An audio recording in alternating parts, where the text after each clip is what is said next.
या रसूल अल्लाह दानिश भाई एक मिनट यार, मैं हजरत में आपको काट रहा हूँ, लेकिन मेरे जहन में एक सवाल था काफ़ी दिनों से, और आज आप ये पढ़ रहे हो, मैंने सोचा आपसे पूछ लूँ कि या रसूलल्लाह कहना शिरक नहीं है। मैंने किसी से सुना था ये शिरक है। हैं?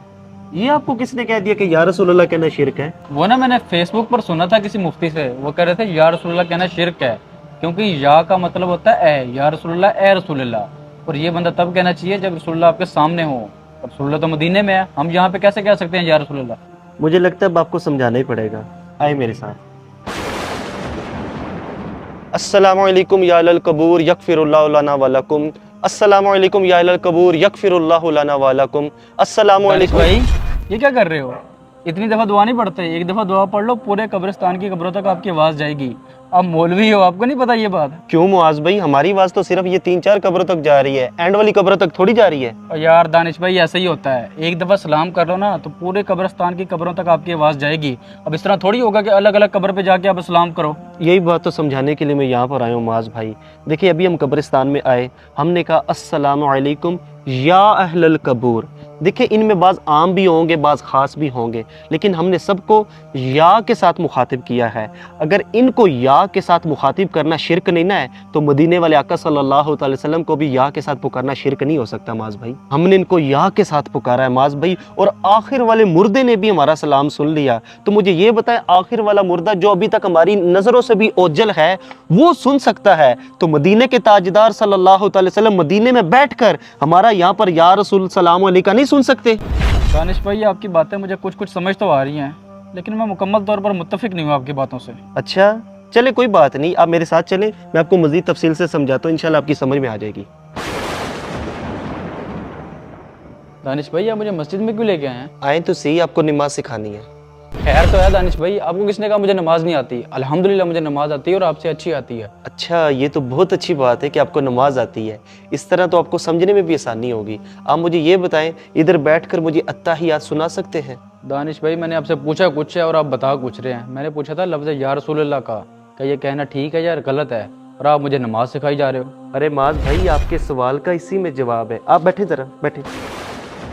आप यहाँ बैठ कर ना मुझे अत्ताहियात सुना दे बस। चलें आप कहते हैं तो सुना देता हूँ। अत्तहियातु लिल्लाहि वस्सलावातु वत्तय्यिबातु अस्सलामु अलैका अय्युहन नबिय्यु। बस रुक जाइए ज़रा। देखिए माज भाई, अभी आपने अत्तहियात पढ़ी है और आपने पढ़ा है अस्सलामु अलैका अय्युहन नबिय्यु।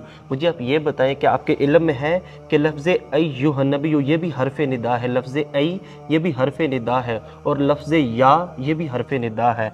इसका तर्जुमा क्या बनता है? अस्सलामु अलैका अय्युहन नबिय्यु, कि ए नबी आप पर सलाम हो। मुझे आप ये बताएं कि आप हरफ निदा के साथ अभी सलाम अर्ज़ कर रहे हैं प्यारे आका सल्लल्लाहु ताला अलैहि वसल्लम की मुबारक ज़ात के ऊपर, तो शिरक तो ना हुआ? यहाँ पर भी तो आप कह रहे हैं ना ए नबी आप पर सलाम हो, तो क्या प्यारे आका सल्लल्लाहु अलैहि वसल्लम आपको नज़र आ रहे हैं? नहीं ना मेरे भाई। जब नमाज में या नबी कहना शिरक नहीं है, तो नमाज के बाहर या नबी कहना शिरक कैसे हो गया? और इसी तरह मेरे भाई, तारीख की किताब है तारीख इब्न कसीर, उसमें जंग यमामा का एक वाक़या लिखा हुआ है जो सैयदना सिद्दीक़ अकबर रज़ी अल्लाह ताला अन्हो के मुबारक दौर में हुई थी। जंग यमामा में जो मुसलमा बिन कज़्ज़ाब, जिसने नबूत का झूठा दावा किया था, हज़रत खालिद बिन वलीद रज़ी अल्लाह ताला अन्हो कई सहाबा का लश्कर लेकर उसके साथ जंग करने के लिए गए थे।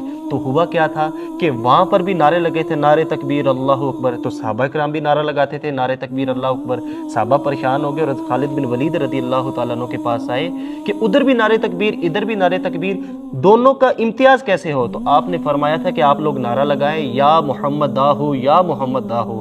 तो मदीने से 1300 किलोमीटर दूर का फासला था माज भाई, तो साहबा ने या मोहम्मद दाहू का नारा लगाया था। और इमाम बुखारी की किताब अल अदबुल मुफरद, उसमें एक हज़रत अब्दुल्ला इब्न उमर रज़ियल्लाहु ताला अन्हु का वाक़या नज़र आता है कि आपका पाँव मुबारक जो था वो सुन्न हो गया था, दर्द नहीं जा रहा था। तो आपसे किसी ने कहा कि दर्द नहीं जा रहा तो उस हस्ती को याद करें जिसको आप बहुत ज़्यादा प्यार करते हैं। तो हज़रत अब्दुल्ला इब्न उमर रज़ियल्लाहु ताला अन्हु ने उस वक्त पुकारा था या मोहम्मद दाहू या मोहम्मद दाहू, तो आपका जो पाँव मुबारक था वो बिल्कुल ठीक हो गया था। और इसी तरह माज भी दानिश भाई बस करते हैं, आपने जो इतने हवाले दिए हैं और अकली दलीलें भी दी हैं, इसके बाद कोई बेवकूफ़ ही होगा जो आपकी बात नहीं मानेगा। और सबसे बड़ी बात, अगर हम नमाज में कह रहे हो कि ए नबी आप पर सलाम हो, तो नमाज के बाहर कहने में क्या मसला है हमें? इंशाल्लाह आइंदा ऐसे किसी शैतानी वसवसे का शिकार नहीं होऊंगा मैं। और तो और अगर किसी ने मेरे से पूछा ना या रसूलल्लाह क्यों कहते हो, तो मैं खुद ही उसका जवाब दे लूँगा। नारा ना लगाएं दानिश भाई, नारे रिसालत। या रसूल अल्लाह।